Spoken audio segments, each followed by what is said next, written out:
वर घ्यायचं बस. एक आपल्या सगळ्यांचे मार्गदर्शक, ह्या जिल्ह्याचे नेते, मराठवाड्याचे नेते, ज्यांचा आज आपल्या सर्वांच्या साक्षीने राष्ट्रवादी पक्षामध्ये प्रवेश झालेला आहे, ते माननीय भास्करराव पाटील खतगावकर साहेब. आत्ताच भाषण करून त्यांना दिल्लीला जायचंय, संध्याकाळी तिथं मीटिंग आहे.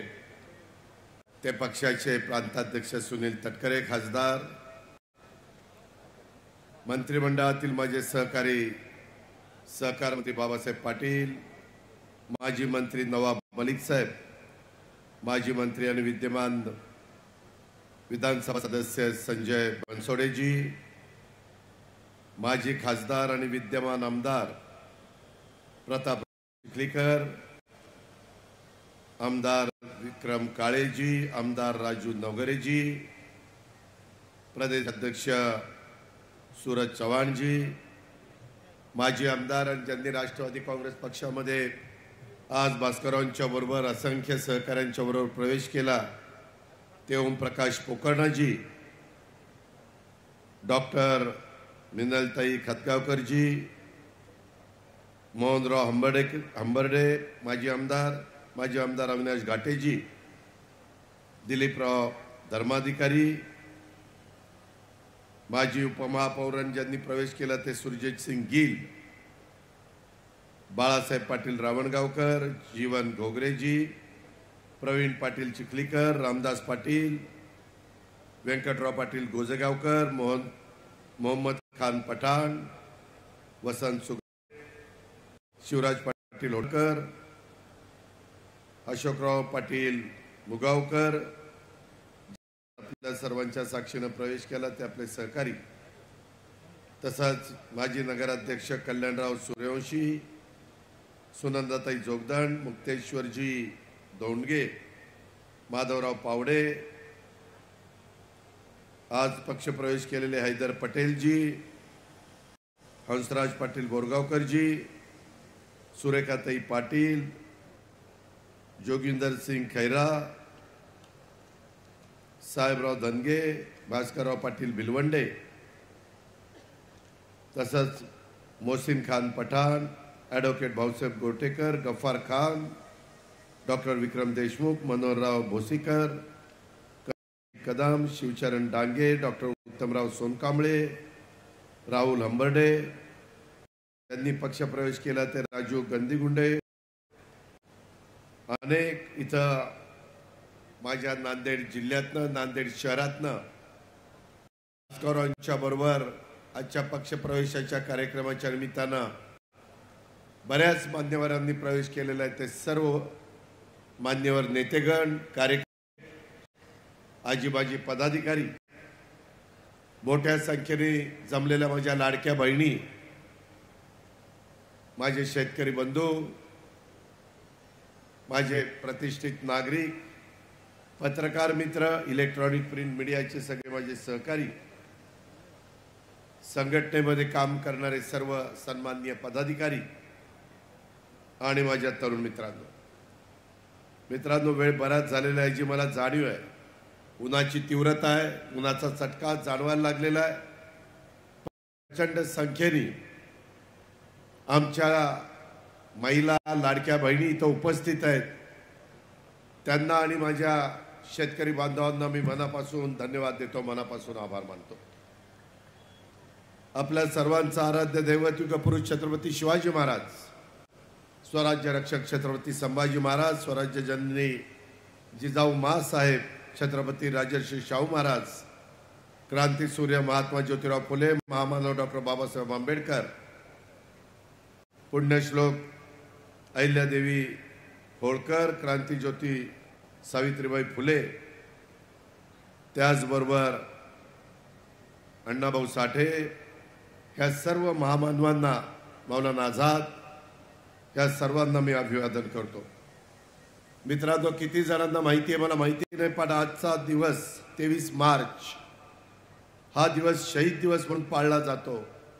याच दिवशी ब्रिटिशांना परत पाठवण्याकरता, ब्रिटिशांची लढा देण्याच्या करता, देश स्वतंत्र होण्याच्या करता जीवाची पर्वा न करता त्या ठिकाणी ज्या भारत मातेच्या वीर जवानांना त्यामध्ये फाशी दिली होती, त्यामध्ये भगतसिंग, राजगुरू आणि सुखदेव या भारत मातेच्या वीर जवानांना त्यांच्या बलिदानाबद्दल भारतीय स्वातंत्र्य लढ्याच्या नवी दिशा त्यांच्यामुळे मिळाली। या निमित्तानं मी वीरांना वंदन करतो, त्यांच्या पुढे होतो। आज जागतिक हवामान दिन देखील आहे। आज आकडे एवढा उन्हाळा, परत हवामान खात्याने सांगितले गडचिरोली, चंद्रपूर, गोंदिया, माझा नागपूरचा परिसर, त्या परिसरामध्ये धो-धो पाऊस पडण्याची शक्यता आहे।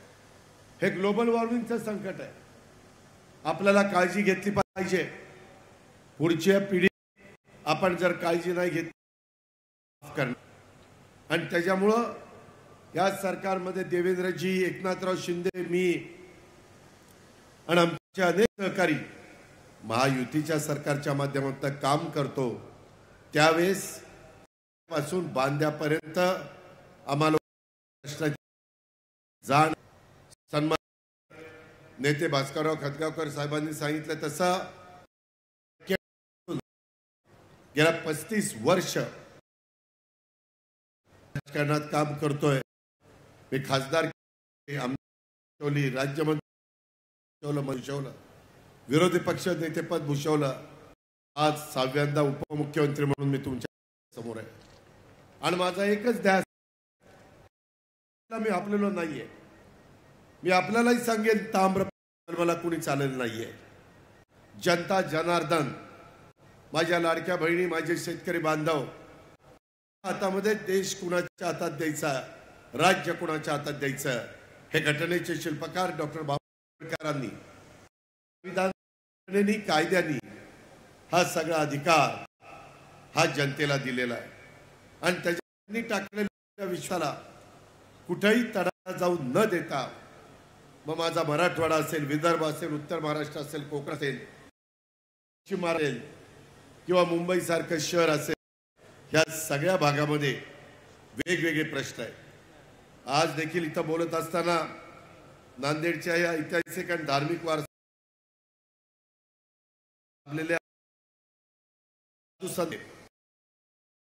साधू संतांची भूमी म्हणून ओळखली जाते। आणि आज नांदेडचे लोकप्रिय माजी मंत्री, मी बरोबर सुधाकर नाईक मंत्रिमंडळ दोघांनी काम केलेलं आहे। 3 वेळेला माझे खासदार होते, 3 वेळेला माझे आमदार होते।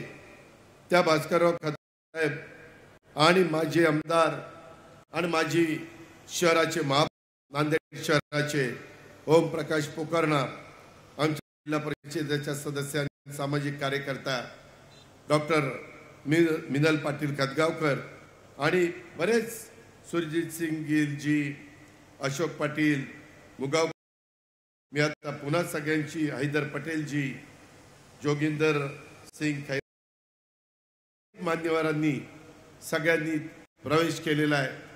आणि त्यांचं स्वागत करण्याच्या करता माझं अजून अधिवेशन उद्या परवा 13 संविधानाच्या बद्दलची चर्चा तिथं होणार आहे। उद्या कदाचित आठवडा प्रस्ताव चर्चेला येईल।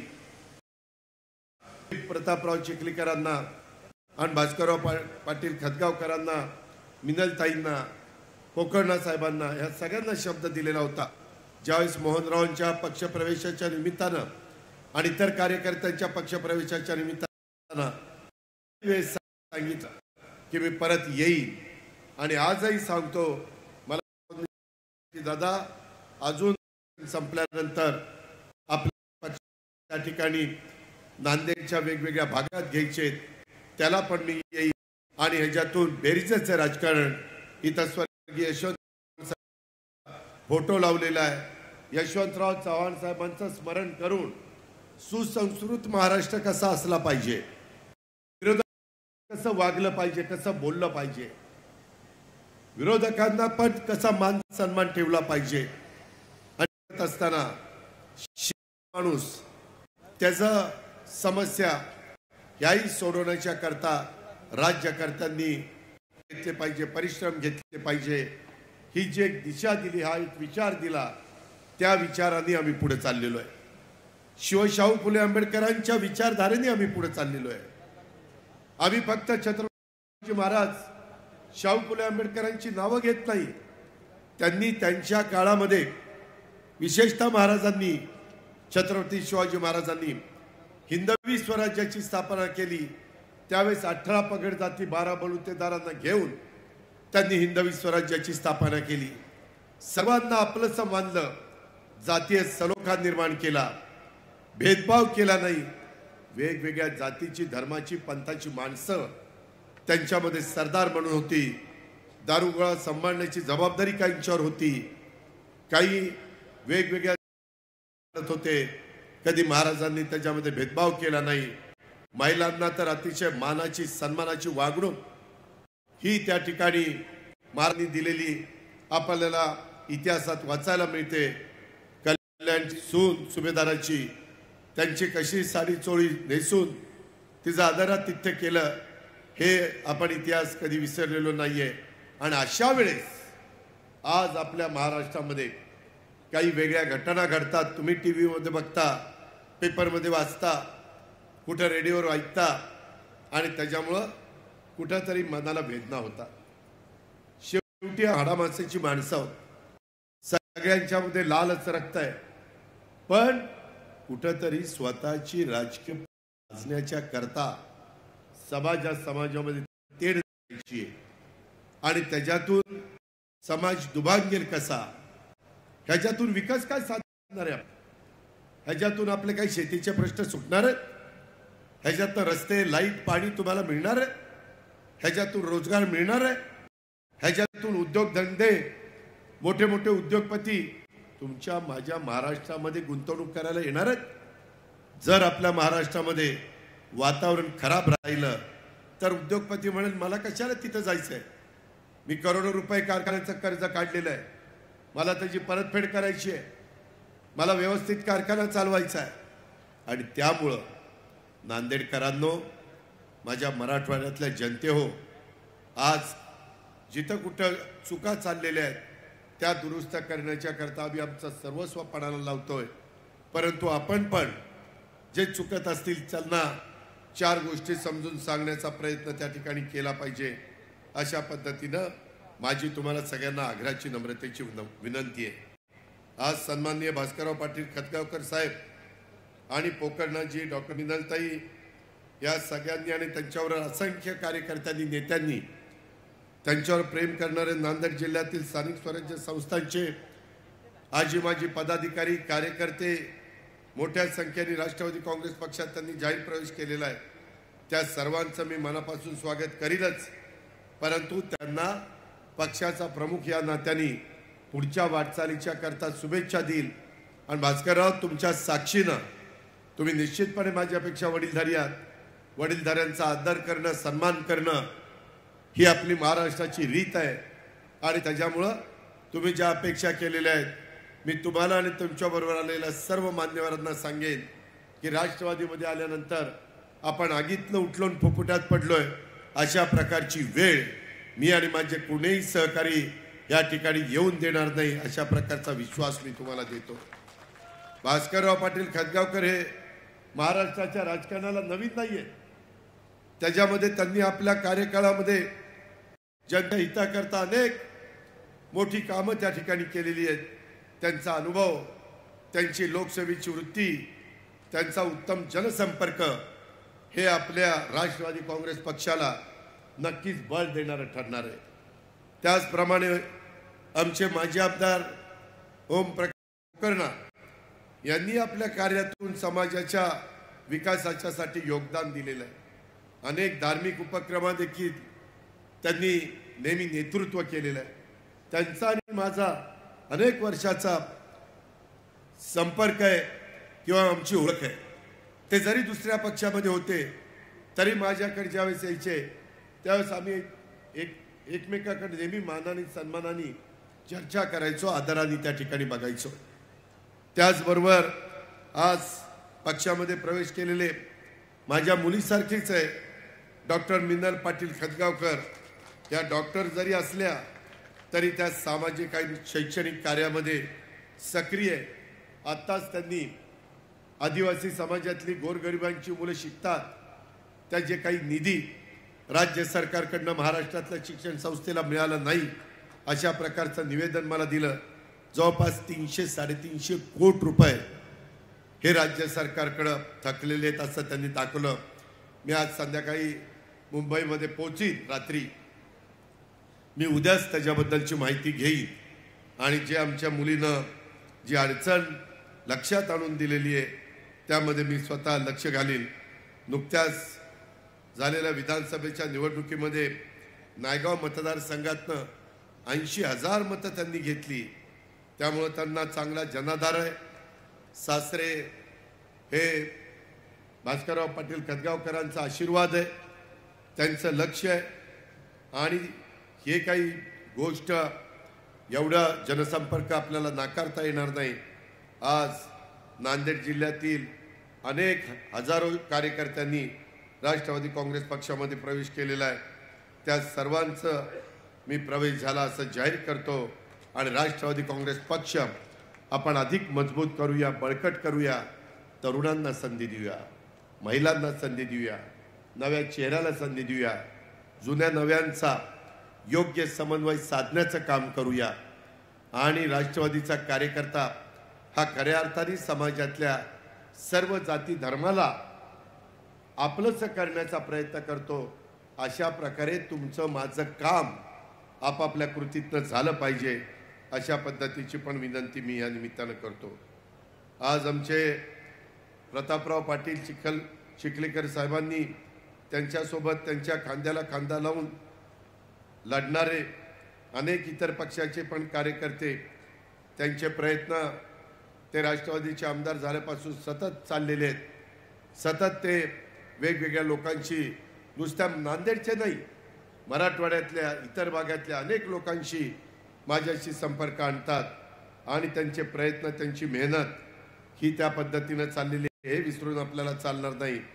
मी गेल्या काही दिवसात सरकारला अजून 100 दिवस झाले, परंतु नांदेडच्या आणि महाराष्ट्राच्या वेगवेगळ्या भागामध्ये त्यांच्या मेहनतीमुळं, प्रयत्नामुळं नांदेड जिल्हा हा सगळा परिसर राष्ट्रवादी काँग्रेसमय होतोय. ही देखील एक आनंदाची आणि समाधानाची बाब आहे. मला ह्या गोष्टीची कल्पना आहे की राजकारणात जो माणूस सातत्याने निवडून येतो तो माणूस लोकांची कामं केल्याशिवाय निवडून येऊ शकत नाही. लोकांचे प्रश्न समजून घ्यावे लागतात, लोकांच्यामध्ये समरस व्हावं लागतं, त्यांच्या सुखदुःखामध्ये सहभागी व्हावं लागतं. हे पण आपण सगळ्यांनी लक्षात घेतलं पाहिजे. मित्रांनो, 10 जून 19 काँग्रेस पक्ष स्थापना शिवच्या मैदानावर झाली. गेल्या 26 वर्षात राष्ट्रवादी काँग्रेस पक्षाने अनेक चढ उतार आम्ही पाहिले. आता जरी महायुतीच्या सरकारमध्ये आम्ही काम करत असलो तरी मी नेहमी महाराष्ट्राला सांगतो, मी वरिष्ठांना पण महायुतीच्या सांगितलेलं आहे, शिवशाहू फुले आंबेडकरांची विचारधारा ही आमची कालही होती, आजही आहे आणि उद्याही राहणार आहे. शेवटपर्यंत आम्ही ती सोडणार नाही. आणि ही गोष्ट आजच्या सभेच्या निमित्तानं मी आपल्याला पण सगळ्यांना सांगू इच्छितो. राज्याच्या माजी मुख्यमंत्री, परराष्ट्र मंत्री, उपपंतप्रधान, संरक्षण मंत्री, अर्थमंत्री, गृहमंत्री अनेक पदं चव्हाण साहेबांनी भूषवली. त्यांची प्रेरणा घेऊन आपल्या राष्ट्रवादी काँग्रेस पक्षाची वाटचाल चाललेली आहे. आपल्या पुरोगामी विचारांचे आदरणीय चव्हाण साहेबांनी महाराष्ट्राच्या राजकारणाला एक नवी दिशा दिली आणि आम्ही पण सामान्य माणूस केंद्रबिंदू मानूनच त्या ठिकाणी काम करतोय. आणि त्याच्यामुळं आज देशात, राज्यात, जगात अनेक प्रश्न आहेत, परंतु ते सोडवायचे असतील तर आपल्याला सगळ्यांना एकत्र येऊन एक दिलाने काम करावं लागेल. काही ठिकाणी मतभेद असले तर ते मतभेदाला दूर ठेवावे लागतील. आपल्याला त्याच्यामध्ये मार्ग काढावा लागेल आणि त्याच्यामुळं सर्व सहकाऱ्यांना आणि ज्यांनी आज पक्षप्रवेश केलेला आहे त्या सन्माननीय भास्करराव, ओमप्रकाशजी आणि इतर पण मान्यवरांना त्याच्यामध्ये मी राष्ट्रवादीला सांगू इच्छितो, त्यांच्या अनुभवाचा, त्यांच्या कार्याचा उपयोग आपल्या राज्याच्या प्रगतीसाठी आज आलेल्या सर्वच मान्यवरांचा आपण करून घेऊया आणि कार्यकर्त्याचा पक्षात योग्य सन्मान ठेवण्याचं काम आपण कधी हा मागचा होता हा नवीन आलेला आहे हा भेदभाव पण आपण करणार ज्याच्यात कर्तृत्व आहे ज्याच्यात नेतृत्व आहे ज्याच्यात समाजाला सर्वांना बरोबर घेऊन जाण्याची क्षमता अशांना आपण त्या ठिकाणी बरोबर घेऊन जाण्याचं काम करू। मला तुम्हाला सगळ्यांना सांगायचं आहे की आजचा प्रवेश सोहळा फक्त दोन नेत्यांचा पक्षामध्ये येणं नाही, एका नव्या संकल्पाची आणि नव्या पर्वाची सुरुवात आहे।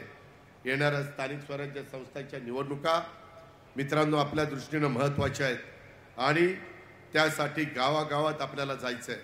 आताही गेल्यानंतर 4 जिल्ह्यांची बैठक मी नांदेड शहरात लावलेली आहे। आपल्याला सभासद नोंदणी करायची आहे। आपल्याला जे काही लोकांचे प्रश्न आहेत ते प्रश्न सत्तेच्या माध्यमातून त्या ठिकाणी सोडवायचे, लोकांच्यापर्यंत पोहोचायचे, त्यांचे प्रश्न ऐकून पण घ्यायचे।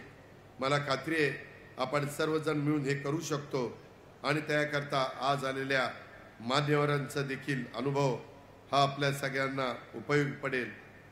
मी पुन्हा सांगेन आपण धर्मनिरपेक्ष विचारांचे आहोत, आपण सर्व भारतीय आहोत। वेगवेगळ्या जाती धर्माचे पंथाचे लोक जरी असले तरी कोणालाही हे वाटता कामा नये हे सरकार आमच्याकडे लक्ष देत नाही। आपण शब्दाचे पक्के आहोत, लोकांचे फक्त आश्वासन देऊन आपण थांबत नाही तर ते करण्याच्या दृष्टीने आपण काम करत असतो। मी सभागृहामध्ये सांगितलं महाराष्ट्र आता थांबणार नाही, विकास आता लांबणार नाही, ते मला कृतीत्व करायचं आहे। आता निवेदक बोलत असताना बऱ्याचदा सांगायचे किंवा शासनाची तिजोरीचा खळखळाट आहे, कृपा करून तुम्ही तसा गैरसमज करून घेऊ नका। मी आपल्या राज्याचा सर्वात मोठा अर्थसंकल्प 7,20,00,000 कोटी 7,20,00,000 कोटी एवढा अर्थसंकल्प सादर केलेला आहे। त्याच्यामध्ये पेन्शन, त्याच्यामध्ये पगार आणि त्या संदर्भातलं काढलेलं कर्ज ह्याचं व्याज जाईल आणि राहिलेला पैसा माझ्या लाडक्या बहिणींच्या करता विरोधकांनी आम्हाला हिणवलं किंवा ही योजना बंद करतील। मला आता महिला पण काही ठिकाणी भेटल्या, मला वाटतं वसंत सुगावेच्या गावी भेटल्या आणि तिथं मला सांगितलं की दादा 1,500 रुपये तुम्ही देता, 2,100 रुपये द्या ना। मी नाही म्हटलेलं नाही। मी ज्यावेळेस राज्य सरकारची परिस्थिती ही अधिक योग्य होईल त्यावेळेस मी तुम्हाला 2,100 रुपये देणार आहे। पण आता मी सगळा हिशोब केला, तुम्ही जसं तुमचा संसार करताना त्याचा हिशोब लावता तसं मला राज्याच्या 13 कोटी जनतेचा 365 दिवसाचा हिशोब लावावा लागतो। शेतकऱ्यांना काय द्यायचंय, कामगारांना काय द्यायचंय, आदिवासींना काय द्यायचंय, मागासवर्गीयांना काय द्यायचंय, अल्पसंख्याकांना काय द्यायचंय, भटक्यांना काय द्यायचंय। मी तिथेही बोललो, तुम्ही ऐकलंय, सगळी सोंग करता येतात, पैशाचा सोंग नाही करतायत। मला दिलेली योजना ही चालू ठेवायची आहे, आम्हाला सरकारला चालू ठेवायची आहे आणि त्यामुळं आम्ही त्याच्यात एक नवीन पर्याय काढतो की तुम्हाला काही बँकांना आम्ही तयार केलेलं आहे, जर तुम्हाला 5-50 हजार कर्ज काढून काही महिला एकत्र येऊन व्यवसाय करायचा असेल, समजा लाडक्या बहिणीमध्ये मोडणाऱ्या म्हणजे त्याच्यामध्ये ज्या महिला बसतात त्या योजनेमध्ये त्यांनी असा एकत्र येऊन जसं महिला बचत गट असतो तसं जर 20 महिला आल्या तर 20 गुणिले 50,000 साधारण मला वाटतं 10 लाख रुपये होतात आणि 10 लाखाचं भांडवल घेऊन तुम्ही तुमचं काम करू शकता। 20 महिलांचे महिन्याचे 15 दुने 30,000 रुपये येतील, त्याचा हप्ता तुम्हाला त्याच्यातनं देता येईल। 10 लाखातनं त्या ग्रुपला एक चांगल्या पद्धतीने व्यवसाय करता येईल। असाही एक दृष्टिकोन राज्य सरकारने पुढे त्या ठिकाणी आणलेला आहे, त्याचा सुतोवाच मी सरकारमध्ये केलेला आहे। आमची आदिती तटकरे महिला बाल विकास खात्याची मंत्री आहे, तिला पण मी उद्याच्याला सगळीकडे सभा घेऊन मी पण जाईल, बाबासाहेब जातील, इतर सहकारी जातील आणि त्या पद्धतीनं आम्ही त्या बाबतीमध्ये सांगू। मी यावेळेस मराठवाड्याला चांगल्या प्रकारची तरतूद करण्याचा प्रयत्न केलेला आहे। राज्याची प्रगतीचा गती देणारा अर्थसंकल्प आहे, त्यामुळे अजिबात तिजोरीचा खळखळाट आहे असं म्हणू नका, काही घाबरण्याचं कारण नाही। पण मी आर्थिक शिस्त पण आणण्याचा प्रयत्न करतोय। उद्याच्या 5 वर्षामध्ये कसं राज्य चाललं पाहिजे आणि राज्य देशामध्ये पहिल्या क्रमांकाचं कसं राहिलं पाहिजे, ह्या पद्धतीनं कष्टकरी, महिला, युवक, मागासवर्गीय, आदिवासी आणि अल्पसंख्याक सर्व घटकांना न्याय देणारा सर्वसमावेशक असा मी अर्थसंकल्प मांडलाय। त्याच्यात मराठवाड्यासह संपूर्ण माझ्या महाराष्ट्राच्या विकासासाठी मी बरीच तरतूद केली। कोकणातील उल्हास आणि वैतरणा नद्यांच्या खोऱ्यातून 54 TMC पाणी माझ्या गोदावरी खोऱ्यामध्ये वळवण्याचा प्रकल्प आम्ही त्या ठिकाणी हाती घेतोय। यातून मराठवाड्याला 2,40,000 हेक्टर क्षेत्राच्या करता सिंचनाला पाणी उपलब्ध होणार आहे। त्या प्रकल्पाचं सर्वेक्षणाचं आणि अन्वेषणाचं काम मी सुरू केलेलं आहे। गोदावरी खोरे पुनर्भरण, मराठवाडा ग्रीड हे महत्त्वाकांक्षी प्रकल्प आंतरराष्ट्रीय वित्तीय संस्थांच्या सहाय्याने आम्ही राबवणार आहेत। या प्रकल्पाची किंमत पहिल्या टप्प्यामध्ये 37,668 आहे। आपल्या जिल्ह्यातल्या सर्व जाती धर्माच्या लोकांच्या करता आम्ही सामुदायिक घटकांच्या विकासासाठी विविध योजना ह्या राबवण्याचा निर्णय घेतलेला आहे आणि त्यामुळं सर्व कामांच्यासाठी पुरेसा निधी उपलब्ध करून देण्याचा आम्ही सगळ्यांनी ठरवलेलं आहे। आणि हे मी आज या सभेच्या निमित्तानं सर्वांच्या साक्षीनं सांगू इच्छितो।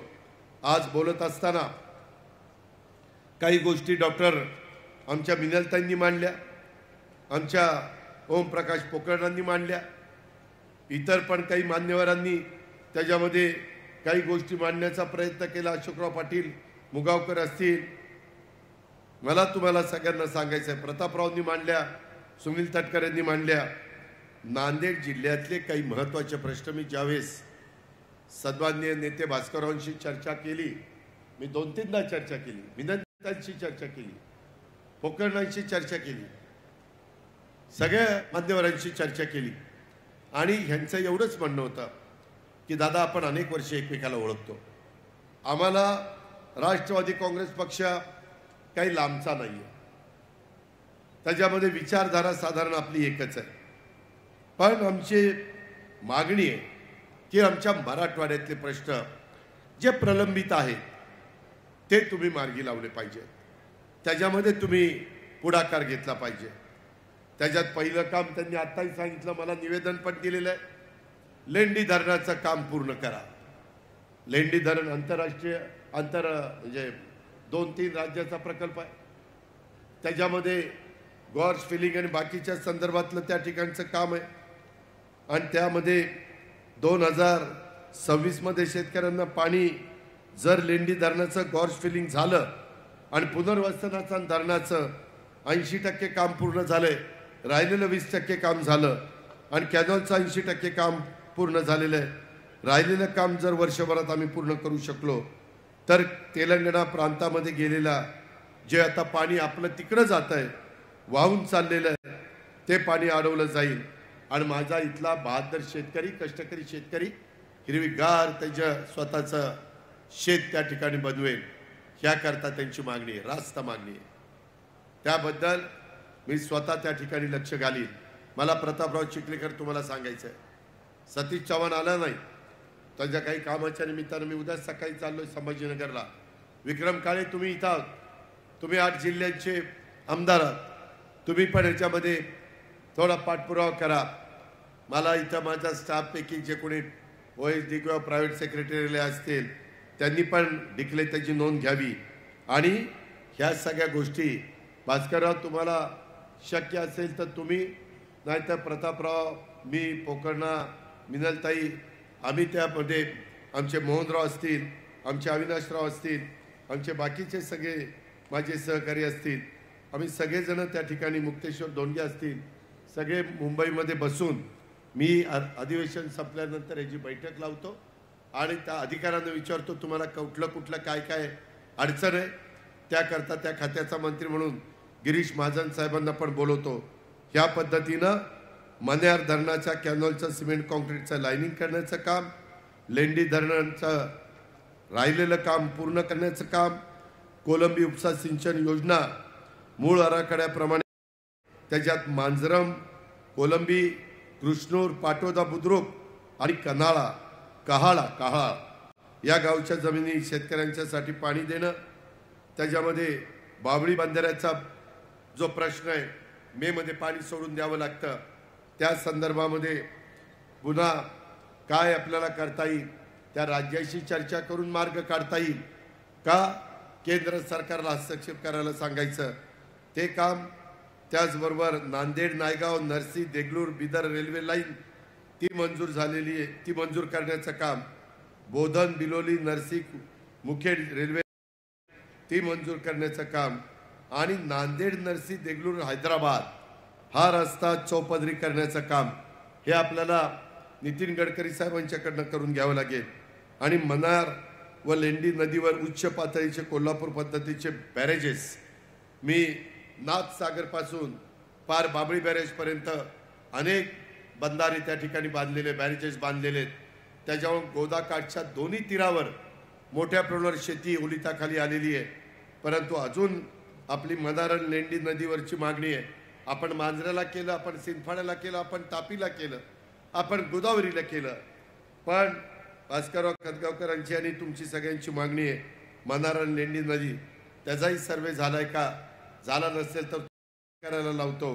आणि नांदेडमध्ये त्यांचं मंजूर असलेलं महसूल आयुक्तालय, तो जरा वाद चाललेला आहे की नांदेड का लातूर, त्याच्यातनं कसा मार्ग काढता येईल. आणि इसापूर धरणाचा प्रश्न आणि एमआयडीसीचा प्रश्न आत्ता बोलत असताना शेवटी नेते भास्कररावांनी उपस्थित केलेला आहे. भास्करराव या मी कामाचा माणूस आहे, मी बिनकामाचा माणूस नाही आहे आणि मला काम करायला आवडतं. त्यांनी सांगितलेली गोष्ट खरी आहे. प्रशासनावर माझी पकड आहे, कारण मी प्रशासनाला चांगल्या पद्धतीनं काम करून घेतो, त्यांचाही मान सन्मान ठेवतो. आणि त्यामुळं त्यांच्याशी आपण नीट वागलं तर आपलेही प्रश्न सुटतात, त्यांच्याकडनंही कामं करून घेता येतात. आणि या भागाचं आमचे कार्यकर्ते, आमचे नेते प्रतिनिधित्व करतात, त्या भागातल्या पण प्रश्न हे आमच्यासारख्या कार्यकर्त्याला पण त्याच्यातून मिळतं. ही पण गोष्ट आपण सगळ्यांनी ह्या निमित्तानं ध्यानामध्ये घेतली पाहिजे. बरेच प्रश्न आहेत. मी जाता एवढंच तुम्हाला सांगतो, आपल्याला नेहमीच आता एकमेकाला भेटायचं आहे. नांदेड जिल्ह्यामध्ये 10 तालुके, 7 आमदार, त्याच्यामध्ये कशी आपल्या आमदारांची संख्या वाढेल, कसं राष्ट्रवादी काँग्रेसमय हा जिल्हा होईल, त्याकरता सगळे मिळून प्रयत्नाची शिकस्त करूया. आता कृत्रिम बुद्धिमत्ता, त्याच्यामध्ये इंटेलिजन्स आर्टिफिशियल, हे आता करणं काळाची गरज आहे. जगाने ते तंत्रज्ञान मान्य केलेलं आहे. यावेळेस मी 500 कोटी रुपयांची तरतूद केलेली आहे. एआयच्या करता माझ्या कापूस उत्पादक शेतकरी, माझा सोयाबीन उत्पादक शेतकरी, फळबागा उत्पादक शेतकरी, माझा ऊस उत्पादक शेतकरी, वेगवेगळ्या कांदा उत्पादक शेतकरी, कालच पंतप्रधानांनी निर्णय घेतला. मी त्याकरता पंतप्रधान मोदी साहेबांचं, अमित शहांचं, आपले कृषी मंत्री शिवराजसिंह चौहानांचं, पियुष गोयलांचं अभिनंदन केलंय. कशा करता? कांदा निर्यात करण्याच्या करता 20% जो टॅक्स होता, कर होता, तो कर त्यांनी काढून टाकला. त्यामुळे कांदा उत्पादक शेतकऱ्यांचा दर वाढणार आहे, कांद्याला भाव मिळणार आहे, परदेशात कांदा जास्त पाठवता येणार आहे, त्याच्यात कांदा उत्पादक शेतकऱ्याला 2 पैसे मिळणार आहेत. हे केलं पाहिजे आणि ते काल रात्री झालेलं आहे. आम्ही केंद्राचा आणि राज्याचा समन्वय कसा साधेल याबद्दलचा प्रयत्न करतोय. मी सकाळीच विमानतळावर उतरलो तेव्हा सांगितलं, इनोव्हेशन सेंटर हे मला मराठवाड्यामध्ये 3 उभी करायची. एक माझं नांदेडला आहे, एक माझं बीडला आहे, एक माझं संभाजीनगरला. पहिल्या टप्प्यामध्ये 3. आत्ता आम्ही गडचिरोलीला केले, चंद्रपूरला केले, आपल्या रत्नागिरीला काम सुरू झालंय, पुण्यामध्ये काम सुरू झालंय. शिर्डीला काम सुरू होत आहे। टाटा जे ट्रस्ट आहेत, आज रतन टाटा हयात नाही आहेत, परंतु त्यांनी समाजाला खूप चांगलं एक नेतृत्व देण्याचं काम केलं, दिशा देण्याचं काम केलं, रोजगार निर्माण करण्याचं काम केलं। त्या टाटा कंपनीची टायअप आपण केलेलं आहे। 160 ते 165 कोटी टाटा कंपनी घालते, 160 ते 165 आपण 30 ते 35 कोटी घालायचे। मी अतुल सावे आपले पालकमंत्री त्यांना सांगितलेलं आहे, कलेक्टर आज नव्हते पण ॲडिशनल कलेक्टरला सकाळीच सांगितलेलं आहे, विक्रम तू तिथं होता, आणि तशा पद्धतीनं माझ्या ह्या भागातल्या मुलांना मुलींना वेगवेगळ्या कौशल्य विकासाचं शिक्षण ज्याची गरज आहे ते शिक्षण त्या संस्थेच्या माध्यमातून आपण देणार। सकाळी डॉक्टर चासकर कुलगुरू पण भेटले होते, ते म्हणले की दादा आमच्या विद्यापीठामध्ये ते केले तर बरं पडेल। म्हणलं तुम्ही एकत्र बसा, माझं काही ना नाही, 2 एकर जागा लागते, पण ते आज तुमच्या माझ्या मराठवाड्यातल्या तरुण तरुणींच्या पुढच्या भवितव्याच्या दृष्टीनं अतिशय महत्त्वाचं आहे। ते पण आपण मनावर घेतलेलं आहे, हे पण मला आपल्याला सगळ्यांना सांगायचं आहे। आणि म्हणून आता AI इंटेलिजन्स आर्टिफिशियल, काल पण माझी मीटिंग झाली, जयंत पाटील आणि मी तो विषय बोलत होतो, टीव्हीला सगळे काही नाहीत्या बातम्या चाललेल्या होत्या। आता ते वेगळ्या पक्षात आहे, मी वेगळ्या पक्षात आहे, काय नाहीत्या बातम्या सोडायचं।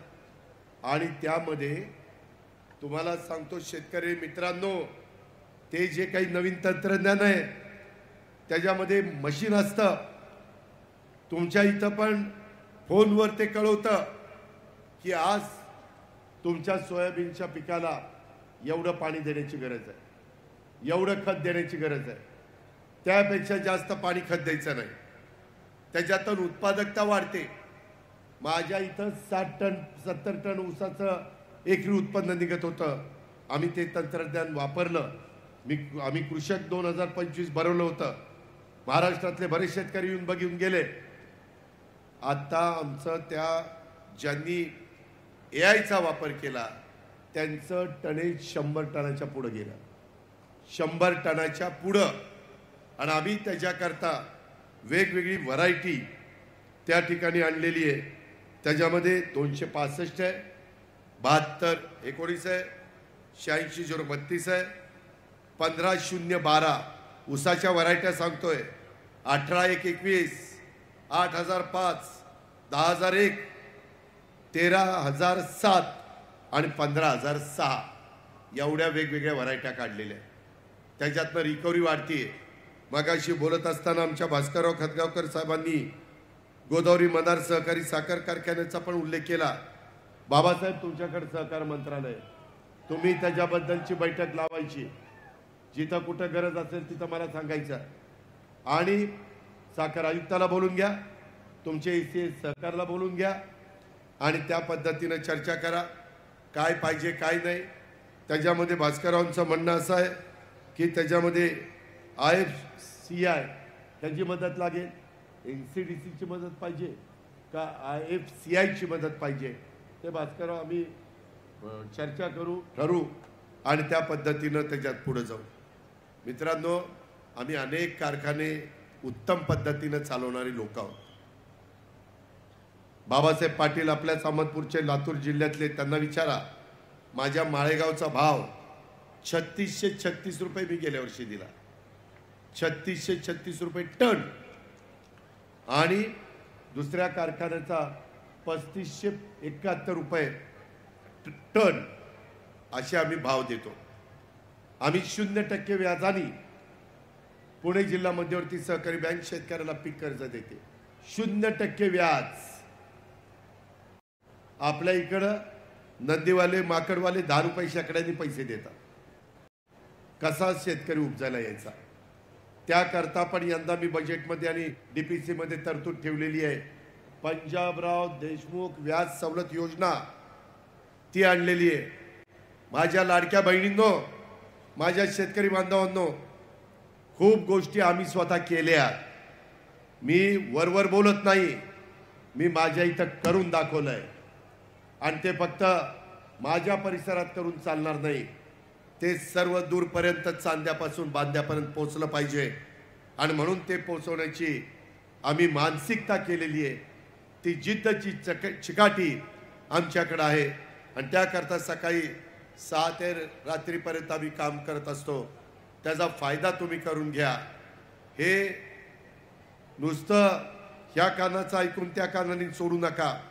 वेळ पडली तर तुमचं शिष्टमंडळ माझ्याकडे प्रतापराव एकदा पाठवून द्या, काही महत्त्वाचे लोक मी त्यांना दाखवतो। परवाच मला वाटतं तुमच्या राज्यमंत्र्यांनी डॉक्टर पंकज भोईरनं त्याचं मोठं शिष्टमंडळ माझ्या बारामतीत आलं होतं। सगळं बघितल्यावर ते आश्चर्यचकितच झाले। ते म्हणले होऊ शकतं, डोळ्यांनी त्यांनी बघितलं, डोळ्याचं पारणं पिटलं।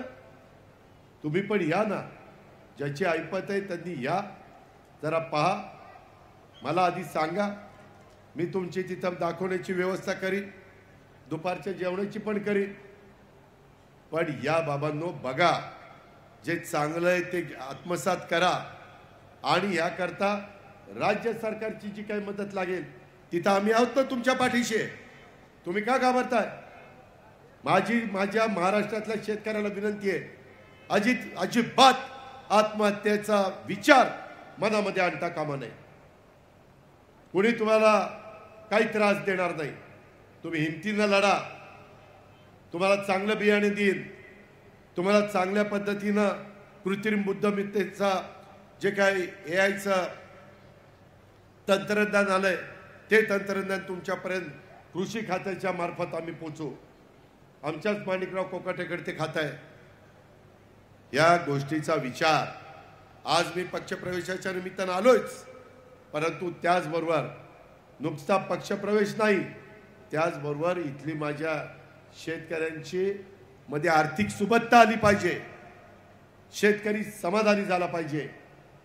शेतकऱ्याच्या मनामध्ये कधी वेडीवाकडी भावना येता कामा नये आणि आपल्या मुलाबाळांना, आपल्या बायकोला वाऱ्यावर सोडून शेतकऱ्यांनी आत्महत्या करता कामा नये, हे पण मी आपल्याला सगळ्यांना सांगेन। ह्या पद्धतीनं आपण सगळेजण पुढे जाऊया आणि त्याच्यातनं आपला पक्ष पण वाढूया, त्याच्यातनं आपल्याकडे असणाऱ्या सत्तेचा आणि पदाचा वापर हा लोकांचे प्रश्न सोडवण्याच्या करता देखील करूया, गरिबांना न्याय देऊया। जो दुर्लक्षित माणूस आहे त्याला त्या ठिकाणी लक्ष आपण देऊया आणि ह्याच्यातून शिवशाहू फुले आंबेडकरांचा महाराष्ट्र अतिशय हिमतीनं, ताकदीनं आपण त्या ठिकाणी पुढे नेऊया। म्हणूनच मी अर्थसंकल्पामध्ये सांगितलेलं होतं, महाराष्ट्र आता थांबणार नाही, विकास आता लांबणार नाही। फक्त विकास करताना क्वालिटी मात्र दिली पाहिजे। कॉन्ट्रॅक्टर लोकांनी पण वेडीवाकडी कामं केली तर त्या कॉन्ट्रॅक्टरला काळ्या यादीमध्ये टाकलं जाईल आणि त्यांच्याकडनं वसुली केली जाईल। त्यांनी 2 पैसे कमवा, परंतु कमवत असताना काम पण उद्याची 50 वर्ष टिकेल अशा पद्धतीचं काम त्या ठिकाणी कॉन्ट्रॅक्टरने पण केलं पाहिजे। हेच मी आपल्याला सगळ्यांना सांगतो। पुन्हा एकदा सन्माननीय भास्करराव खतगावकर साहेब, पोकरराव साहेब,